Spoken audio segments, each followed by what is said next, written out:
Good evening all, and welcome. Are strange things going on in your home? If so, you may be suffering from poltergeists or ghosts. Be warned, your house being haunted is never a good thing and can have frightening and terrifying consequences. So get ready, because it's time to get comfortable and let the darkness take control. When I moved into our current house, I was around 8. This was back in 2005.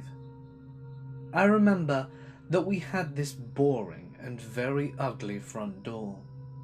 It was doubly annoying because the mechanism that locks the door in place was broken. You could continuously spin the doorknob in either direction and have it not open. So we took the mechanism out, and you would just need to push or pull the door in order to get it open. Now, I was about to head upstairs when I noticed that the doorknob was spinning. I pulled open the door to see who was on the other side, and there was no one.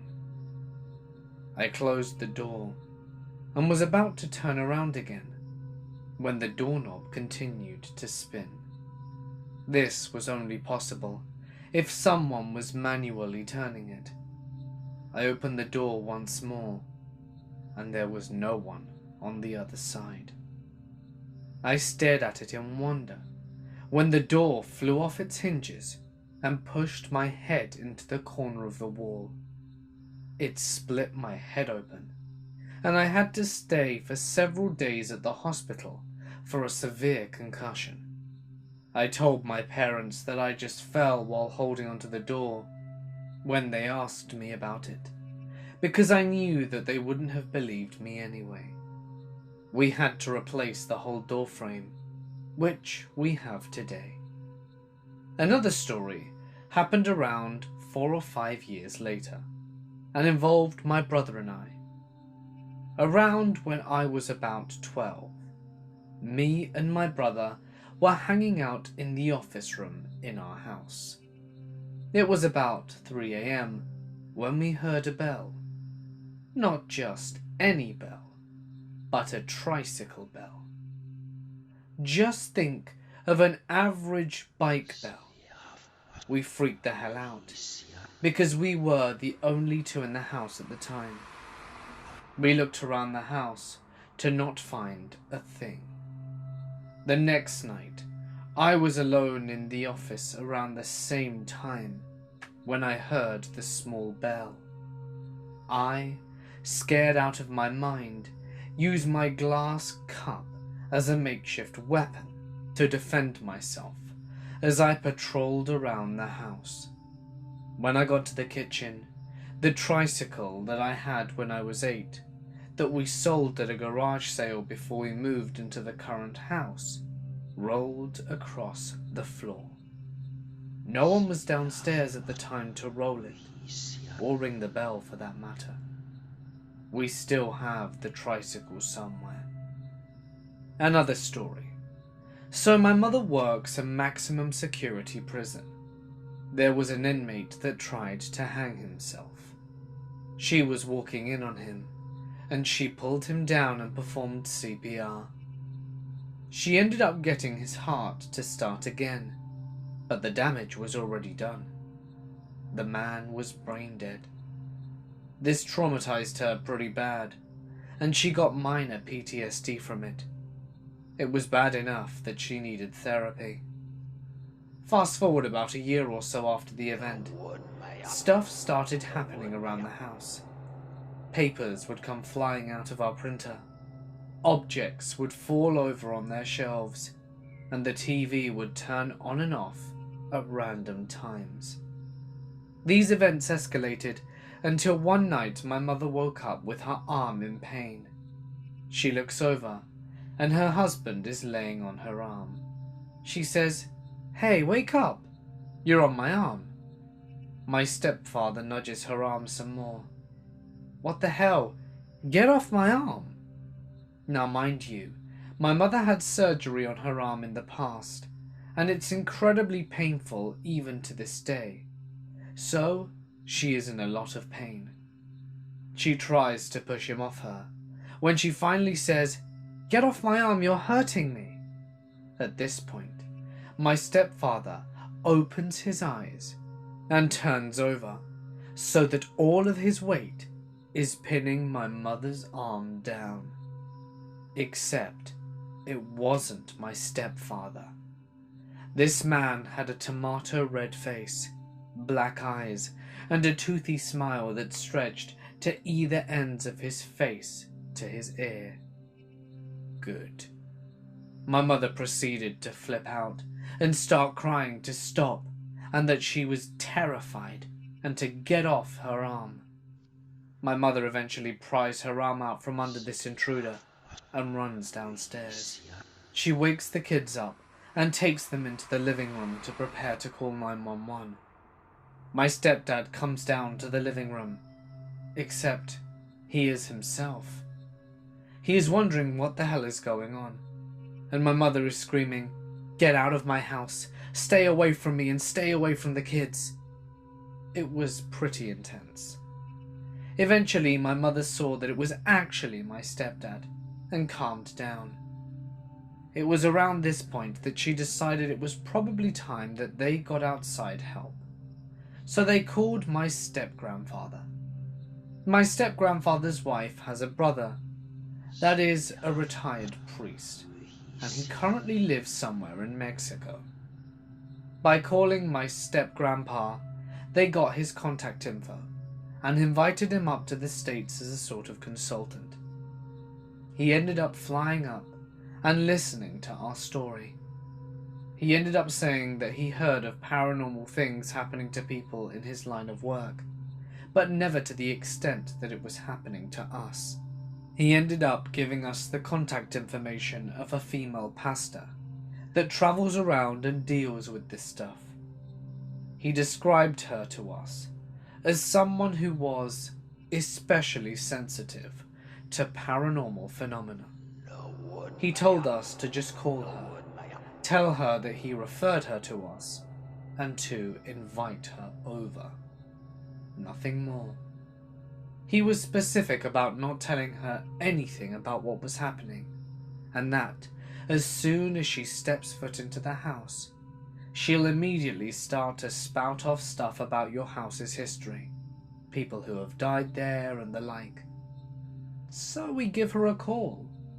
My mother followed the priest's instructions, and as they were saying their goodbyes, my pastor starts yelling, "Stop! Someone is trying to talk to you. She's extremely angry. She wants me to tell you that you moved it, and she wants you to put it back where it was, right now." And then she hung up. So, it just happened that my family was having a garage sale at the time. We moved some of the more useless stuff to the basement. One of these were these dolls. Now, these weren't just any dolls.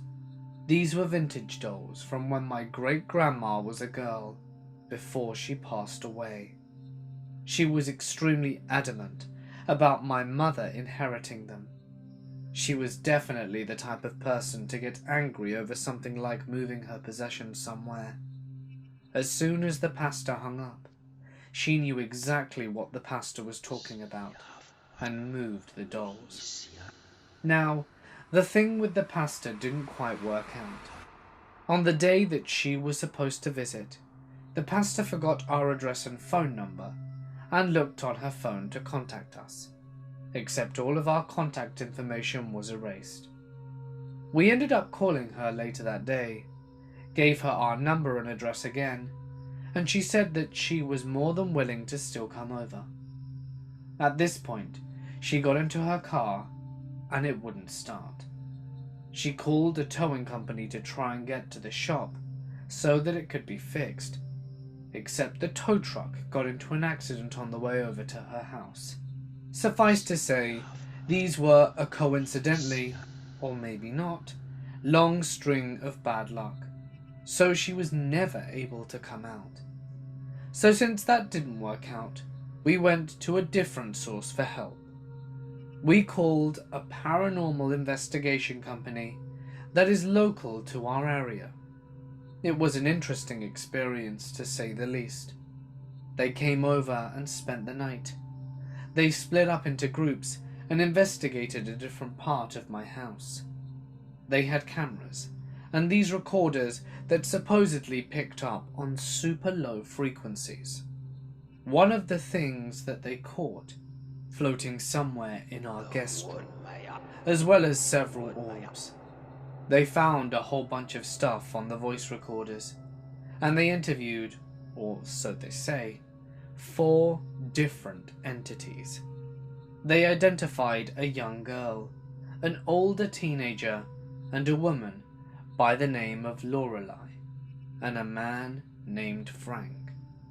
Now this caught my mother's attention, because it just so happened that the man that my mother resuscitated was called Frank. Upon more investigation, the man said that he liked my mother and hated my stepfather. That was about all that happened with that. For a while, the paranormal investigators became kind of famous within their community because they got a lot of evidence. So around this time is when I took some leave from the Navy and came back home. It was very quiet while I was there, except for one night. I was sitting in the living room reading when I felt like someone was watching me. It got so bad that I actually went outside with a flashlight and started looking through bushes because I was convinced that someone was stalking me. It ended up being nothing, and the feeling went away after a couple of hours. Fast forward to a couple of months ago. My uncle's childhood best friend, that we hadn't talked to in many years, stopped by for a barbecue. He had a new girlfriend. As soon as my family friend and his girlfriend stepped through the door, the woman stopped abruptly and asked my mother, "How many do you have?" My mother said, "I have 5 children. 4 are from me and the other is a stepdaughter." "No, that's not what I meant," my mother said uncertainly. "We have 4 ghosts. A little girl, a teenager, a woman, and a man." "No, you have at least 2 men. Because I have 2 brutes that are currently screaming in my face and telling me to get out." My mother and her had a very long conversation. Now, I would take what I'm about to tell you with a grain of salt. As soon as my mother told me this, I said, "No way. That's the most tall-tailed bullcrap I've ever heard." But you never know. Maybe I'm wrong. The woman told my mother that she's always had the ability to see ghosts all of her life, among other things, such as telekinetic abilities. She used to shatter light bulbs above her mother's head when she was a little girl. One day, her teacher was being mean to her. The next thing you know, the teacher is being lifted up off the air and pinned against the wall by some invisible force. She told us that she was then taken away by the government and had experiments performed on her to try and replicate the event. She said the government hadn't had contact with her in some time. Yeah, I'm not too sure about that last part, but whole sensitivity thing was obviously pretty consistent with our experiences. Something else that she told us was that the whole land around us was still haunted as hell. She said that the neighbours across from us have nothing less than an infestation, and she had never seen anything like it. She ended up leaving, and all of the paranormal events stopped. She later contacted my mother and mentioned that the 2 men that were shouting at her left with her because they found out that she could see and hear them. They started messing with her by hiding her stuff under her bed and knocking things over. She told us that she could get rid of them though, and since then it's been quiet. No problems except for this one time that my mother was alone in her room, when the spring door stopper started randomly vibrating side to side. Not in the, oh, there must be a big truck that just shook the house kind of way. More the, this was someone pulling that thing to its full range of motion and letting it go, as if someone was playing with it. My mother remembered the little girl ghost that was at the house and said, "I know you're there, honey. It's okay if you want to play a bit. You can stay here as long as you're not mean." And that was that.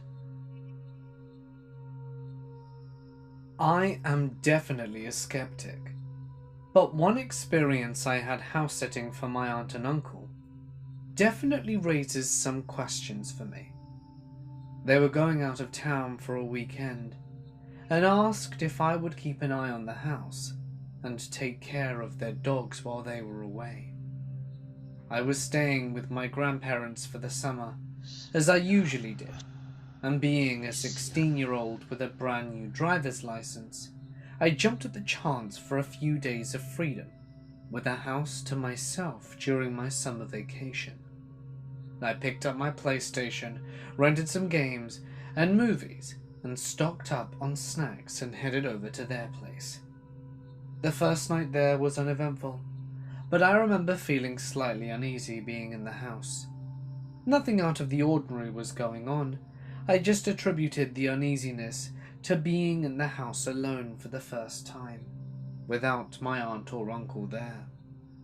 Around 1 a.m, I decided to go to bed and let the dogs out in the backyard to relieve themselves before bed. After they were done, I made sure everything was locked, doing the deadbolt and chain locks on the doors.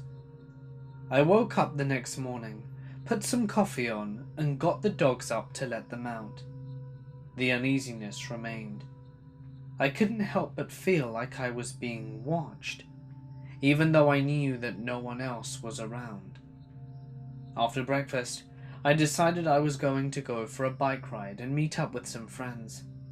I put the dogs into their crates, locked up, and headed out. I was gone for maybe 4 hours until mid-afternoon, when I decided to head back to the house. When I walked in, the dogs were freaking out. Not your normal, happy to see you let me out the crate excitement, but full-blown panic, shaking and foaming at the mouth and howling the works. These dogs are normally very calm and are perfectly content to spend most of the day in their crates, sleeping, as they go in on their own for naps. So this was really out of the ordinary.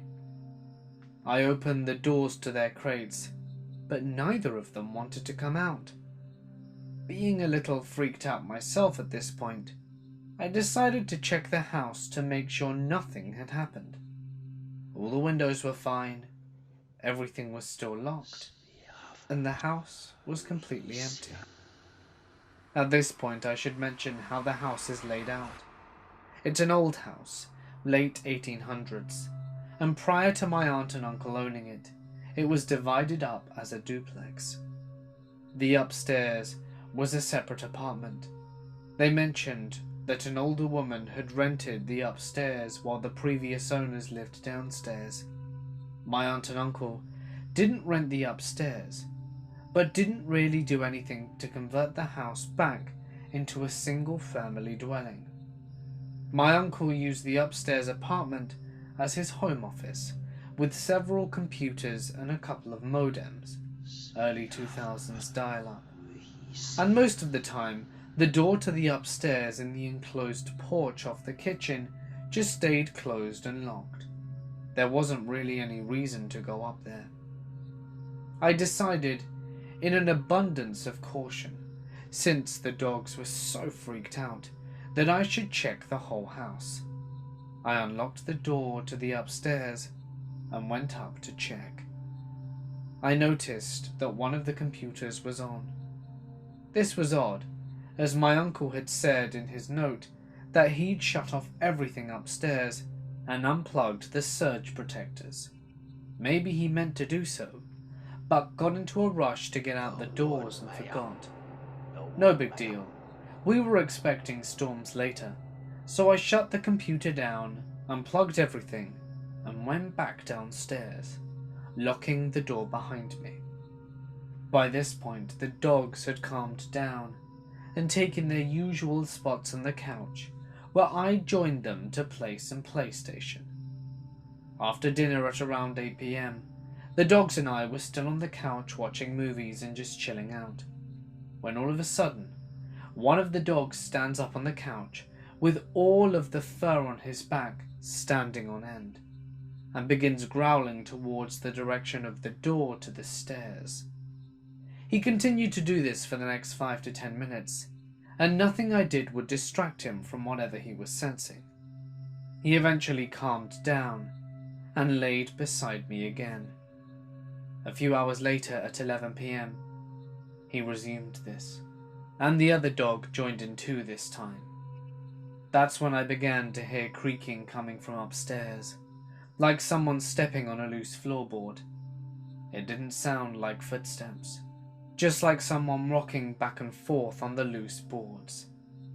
Properly freaked out now, I went to investigate. This time I noticed that the door to the upstairs was now unlocked. I had locked it when I went up there earlier. Oh crap, someone might be in the house. I took a few steps back into the kitchen and grabbed a knife. You know, like a horror movie cliche. I checked the porch door to the backyard, which would be where someone would come into to get into the upstairs apartment. It was still locked. Okay, weird. The creaking upstairs was still happening. I opened the doors to the stairs and it stopped immediately. I turned the lights on and ascended. Nothing. I was freaking out over nothing. It was probably just the house settling. It was, after all, an old house. These things creaked and groaned all the time. A little embarrassed with myself for getting so freaked out, I went back downstairs again, locking the door behind me. I decided to get some sleep, popped in another movie, curled up on the couch and passed out. I was awoken at 2 AM a few hours later, to the dogs again in full-blown panic mode. This time I could hear them creaking again, and then something else happened. I heard a dial tone. I heard a modem upstairs dial some numbers. I heard it try to connect. Was I still asleep? No, I was definitely awake. I again grabbed the knife, went to the upstairs door, unlocked it, and opened the door. And the noises immediately again cut off. I went upstairs again to check. Nothing. Everything was still off and unplugged just as I had left it. I went back downstairs, locked everything up, and went to try and calm the dogs down. About 10 minutes later, I heard the modem start up again. It would dial, try to connect, stop, and then dial again, and again, and again. The creaking was back too, and this time it did sound like someone was walking around up there, even though I knew I was alone, and had checked every conceivable place in the house for an intruder to hide. I put up with this for another half hour or so, and it didn't let up. The dogs wouldn't calm down either. Eventually I'd had enough.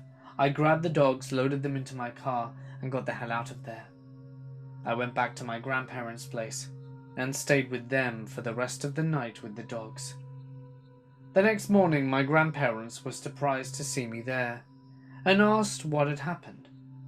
I relayed the previous night's events to them, feeling like a crazy person for what I had experienced. Strangely, they didn't seem surprised at all. They then told me that was the first time something strange happened there, and that my aunt and uncle had all kinds of stories about the place. For example, my little cousin frequently woke up screaming that a shadow man was looking at him in his bed, and my uncle going upstairs to work on his computers one day and discovering that the gas stove had turned on, leaking gas into the house, and all kinds of things had been misplaced or doors left unlocked. I still don't think I believe in the paranormal and consider myself an agnostic atheist, but I still can't find a reasonable explanation for what happened and what I experienced that weekend. It was all too weird. My BFF, myself, and a mutual best friend rented a super old, think in the early 1900s, house, situated perfectly on the edge of the bad part of town, the college-only part of town, and on the way to the good part of town. So it was heavily trafficked by classmates and a big party place. BFF is super into paranormal stuff, but not weird about it. Very level-headed. Think raised in rural Appalachia and all the folklore that goes along with it. Our mutual best friend wasn't heavily oriented either way, but pretty open to that sort of stuff. I was an avid denier, despite having a few unexplainable experiences in the past. The knocking started happening pretty much immediately, but none of us figured it out for about a month, because we thought it was just happening to us individually. Like one of us would be in our bedroom or the bathroom. It was especially likely in the bathroom door and any door leading out of my mutual best friend's room. For whatever reason, it never happened with any exterior doors, and there'd come a knock on the door. We would shout, "Come in," or "Who is it?" to no answer, just another knocking. Always loud and formal, like 3 perfectly timed knocks. You would call, "Come in," or whatever, as long as you liked. There would never be any answer, and never anyone actually there. I thought it was my roommates just screwing around, or old house stuff. I don't know. I was 22. And the others initially thought variations of the same thing. Then, we were sitting around smoking a bowl one night, and my best friend forever brings up the knockings, explaining what's been going on, and we all look around at each other, that kind of "holy crap, you too?" moment, and we all swapped stories. We laughed, because it didn't really feel super threatening with all of us just chatting about it. My BFF suggests paranormal. Mutual best friend kind of laughs it off and says maybe, and I flat out dismiss it because no way, and we go on. It keeps happening, mostly randomly, but it's happening now when other people are actually on the other side of doors. So it's not 100% just random hallucinations passing back and forth. On the night it got really overt, BFF and I were just sitting on the couch watching TV.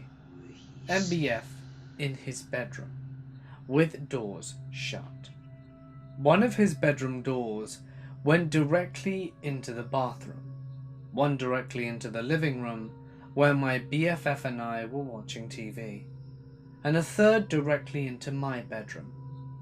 Think sort of circular layout with doors going through common areas, but also connecting sleeping areas. So BFF and I are in the living room and can see the shut bedroom door of the mutual best friend, as well as the open bathroom door from the common area. We can clearly see that no one is in the bathroom, and can clearly see the mutual best friend's bedroom door. Suddenly, the mutual best friend shouts, "Come in," although we didn't hear knocking. But that often happened. Only the person responding was actually hearing the noise. BFF and I share a glance, giggle, and go to hit the bowl again, when we hear "Come in," loud and angry from the room. Okay, fair enough, it gets aggravating after a while, but clearly there is no one at the other door, so we don't know why he's bothering to get louder. I'm opening my mouth to shout something smart while looking at my BFF, and I remember this part super clearly because it was surprising. When there's a huge bang, like something heavy had been dropped from a long way in the mutual best friend's bedroom, and it startled us both badly. Then, less than a second later, he comes flying out the door, nearly ripping the door off its hinges, and races into the living room with us. And he stopped at the opposite wall, breathing really heavily, eyes way too wide, and is staring at us scared to death. We are equally alarmed from the first noise, then from the look he's giving us, and then his room. We're almost shouting at him to explain what happened, and he said he got annoyed because the knocking was coming from both doors, from the bathroom and from the living room, and he went to jerk open the bathroom door, but when he started to pull on it, it yanked out of his hand and closed, like way harder than should have been possible. And that was the noise. It also scared him into nearly pissing himself, so he bolted. The knocking continued randomly throughout the rest of our time in the house. Guests would hear it and respond all the time. Eventually, most people who were at our place more than once a week knew the story, and our advice was pretty universal: not to respond to it, but to walk to the doors and open them instead. This wasn't anything clever. We just got super tired of people shouting "come in" from different rooms all of the time. The baby stuff. These ones had a lot more feel of something possibly sentient, or I don't know, more symbolism or something than knocking. It's hard to explain. Hopefully it'll make more sense once I've got the story told. But these stories feel a lot more like stereotypical ghost movie behavior than some of the other creepier stuff that was more obtuse or random. So again, this stuff started happening almost at once, but we didn't realize it because we thought it was legitimate, or that it was just any single of us being mistaken or possibly being high or crazy. It always happened when anyone was laying down, and I never heard it in another place or time. Here's mine. I was laying down midday, about to take a power nap, and heard a baby crying. It sounded very close, right outside the house perhaps. I went into my BFF's room, as it's right beside mine, and it sounded like it was coming from there. I listened, and still sounded right outside, like the window. I looked out of it, and heard it clearly, but there was no source. There was a house right next to us, but the windows were down, and it sounded super clear. Still, I chalked it up to a loud baby and weird acoustics, and thought nothing of it. It happened a few more times, and kept being weird because it was so clear, and more during the day than the night. But I still chalked it up to the neighbours having a very loud baby. I spoke to the BFF about it one afternoon in passing, and she looks and says that she's noticed it too. It's so weird because it sounds so close, and agree that it is weird, and forget about it, because what are we going to do about it? We speak to the mutual best friend. This convo was a bit later than the big scary knocking incident, so he's understandably less dismissive of the weird stuff now, and he agrees he's heard it, so really didn't care to check about it. A few days later, he returns and lets us know he passed the neighbours, who we hadn't met or cared to because we were 22, sitting on their porch, to find out that they were 3 fairly elderly African-American gentlemen with no baby in sight. Mutual best friend paused to ask if they had a baby around or often, and if they heard a baby crying during the day.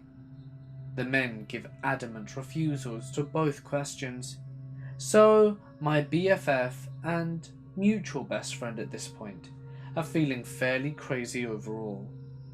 She's sure it's a ghost, or multiple, but the mutual best friend is sure it's something.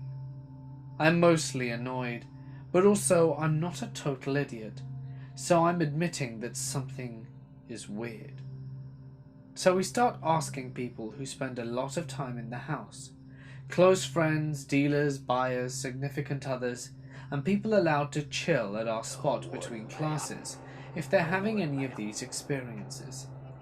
Turns out that most of them had heard the baby crying, mostly during the day, and always when they're laying down on the couch or in a bed.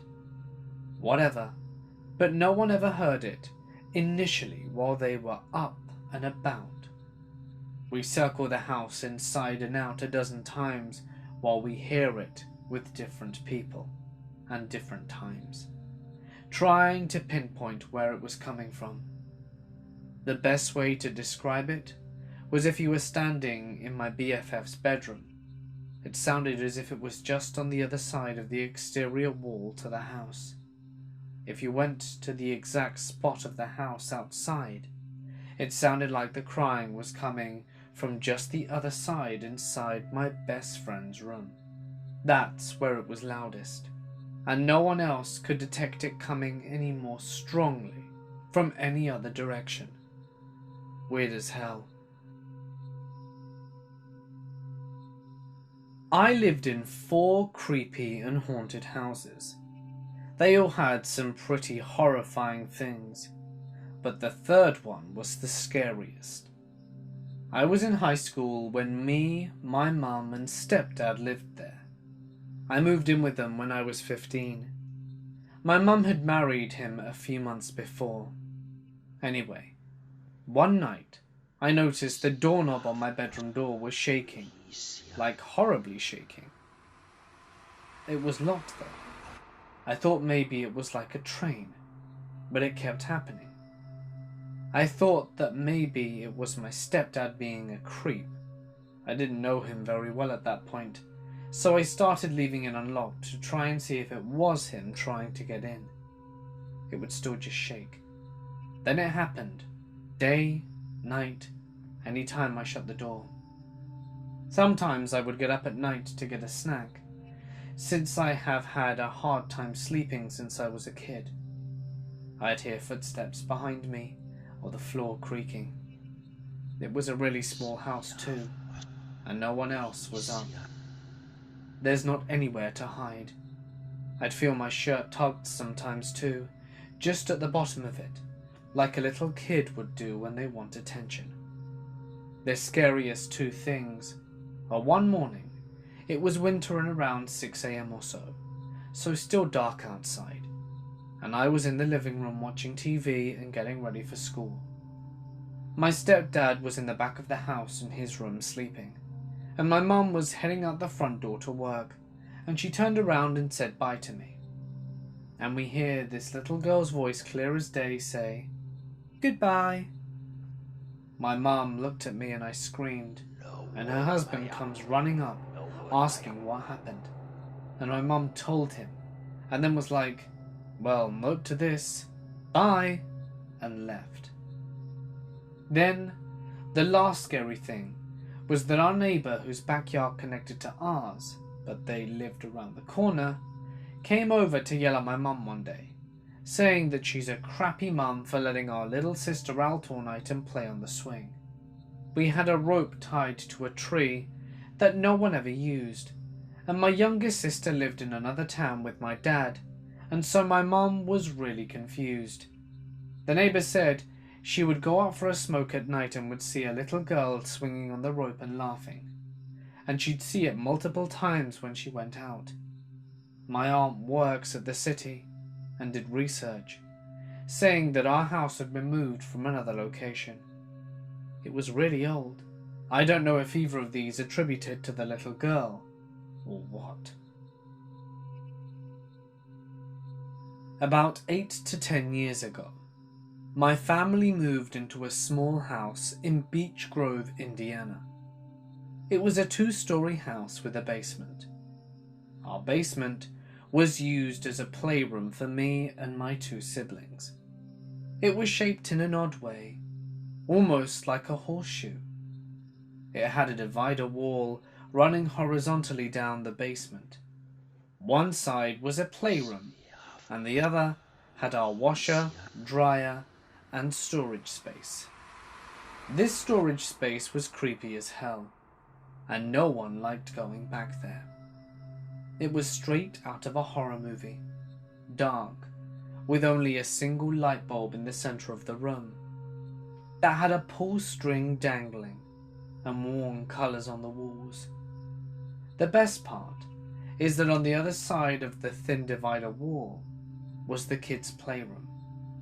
Anyway, one day my dad gets kidney stones, and at around 9 p.m. or so, he decides he needs to go to the hospital. My mum asks if I wanted to come along with them and my siblings, and I say no, because I'm really into the racing video game scene that I'm playing. So I'm playing my game without a care in the world, and I finish up a race close and whistle to myself as if to say, "Whew, that was a close race." Then I hear it. My whistle responded back to me from the other side of the divider wall. At first I thought it was just an echo, so I whistled something more complicated. Almost immediately it whistled back. I kept whistling and heard mimic responses for a solid 2 minutes. I finally got freaked out and ran upstairs and locked myself in the bathroom. When they finally got home and found me locked in the bathroom crying and freaked out, they believed me when I told them. They tell me Dad has always felt uneasy in their house, but didn't want to say anything to not scare us kids. There was nothing that could be done, so we all went our separate ways to bed.